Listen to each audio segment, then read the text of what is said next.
వివాదాస్పద చిత్రంగా నిలిచిన the Kerala story sequel the Kerala story 2 విడుదలకు ముందే రాజకీయ వేడి పెరిగింది. ఫిబ్రవరి 22 విడుదల కానున్న ఈ సినిమాపై కేరళ ముఖ్యమంత్రి పినరయి విజయన్ తీవ్ర విమర్శలు చేశారు.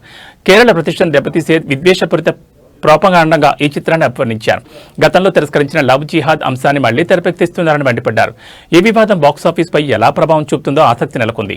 భారతీయ సినీ పరిశ్రమలో తీవ్ర వివాదాలకు కేంద్ర బిందువుగా నిలిచిన చిత్రం ది కేరళ స్టోరీకి సీక్వెల్ గా వస్తున్న ది కేరళ స్టోరీ 2 మళ్లీ దేశవ్యాప్తంగా చర్చ మొదలైంది. విపుల్ అమృతలాల్ షా నిర్మాణంలో కామాఖ్య నారాయణ సింగ్ దర్శకత్వంలో రూపొందిన ఈ చిత్రం ఫిబ్రవరి 22 విడుదలకు సిద్ధమవుతోంది. మొదటి భాగం మాదిరిగానే ఈ సీక్వెల్ కూడా సున్నితమైన అంశాలను ప్రస్తావిస్తోందన్న ప్రచారంతో విడుదలకు ముందే రాజకీయ వర్గాల్లో కలకలం రేపుతోంది.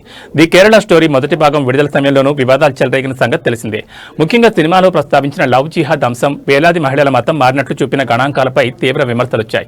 పలు రాజకీయ పార్టీలు, సామాజిక సంస్థలు సినిమా వాస్తవాన్ని వక్రీకరించిందని ఆరోపించగా చిత్ర బృందం మాత్రం సమాజంలోని కొన్ని కోణాలను వెలుగులోకి తీసుకురావడమే తమ ఉద్దేశమని అప్పట్లో స్పష్టం చేసింది. ఇన్ని వివాదాల నడుమ కూడా ఆ చిత్రం బాక్సాఫీస్ వద్ద మంచి వసూళ్లు సాధించింది. ఇప్పుడు ది కేరళ స్టోరీ 2 రాకతో మళ్లీ వివాదాలు ముదురుతున్నాయి. ఈసారి కేరళతో పాటు ఇతర రాష్ట్రాల్లో మత మార్పిడి అంశాలను చూపించబోతున్నట్లు టాక్ రావడంతో రాజకీయంగా విమర్శలు వినిపిస్తున్నాయి.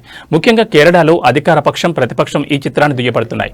ఈ నేపథ్యంలోనే తాజాగా కేరళ ముఖ్యమంత్రి పినరయి విజయన్ ఈ సినిమాపై తీవ్రంగా స్పందించారు.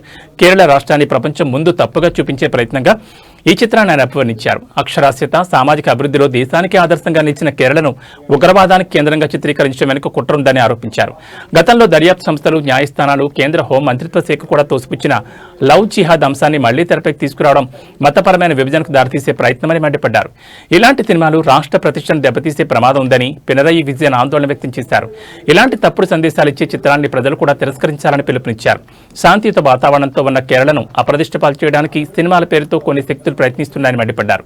ఈ చిత్రం విద్వేషపూరిత ప్రోపగాండాలా కనిపిస్తోందని కూడా విమర్శించారు. ఈ విషయంలో అధికార ఎల్డీఎఫ్ తో పాటు ప్రతిపక్ష కాంగ్రెస్ నేతలు కూడా అభ్యంతరం వ్యక్తం చేయడం రాజకీయంగా ప్రాధాన్యం సంతరించుకుంది. అయితే ది కేరళ స్టోరీ 2 పై వస్తున్న ఆరోపణలపై చిత్ర నిర్మాత విపుల్ అమృతలాల్ షా, దర్శకుడు కామాఖ్య నారాయణ సింగ్ స్పందించారు.